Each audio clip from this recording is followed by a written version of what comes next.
zuciya tana faɗa min sai dai ke gare da kin zamo kamar bugu na numfashi.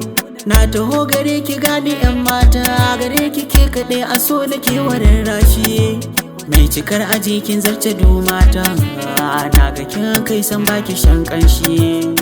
Da kin yi so guri yake ake kallo taro take yanzu zai tashi.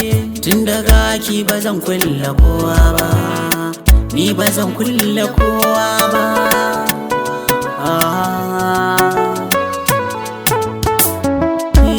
Kin kai gwanar da dole zan mutunta ki, ga ruhi na da zuciya ungo. Ke ce garkuwa gare ni huna, in babu ke ki yarda na zamo kango. Dan Allah zo gare ni karki yo nisa, da ni da ke a so biyo tsawon zango. Zaman mani da ke a so yayyo karkowa, riba da hannu na riga da na rago. Kogi na so ciki na ke ta kaya, wallahi san ki ko kaɗan kwa bai koya.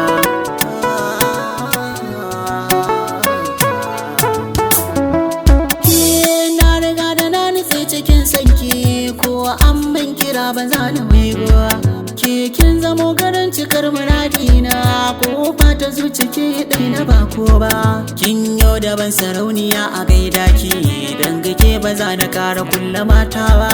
Bircin da na yi daki ne ke kin san, daga ke ba za na kara furta ofan ba. So a zuci kin ga ya riga da ya girma, ni da shinki za ya sa ni yi suma.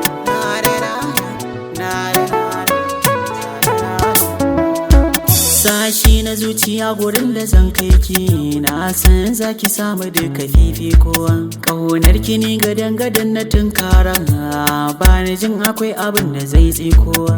Na durkusa gaban ki har da gwiwoyi, da ko na san ki na riga da na dauko. Kujera ta sotin da na hau kaiwa, za ya dakatar da ni ya ce sako. Masoyiya idan har ina rayu, ba zan bari ko kaɗan ki ko ba.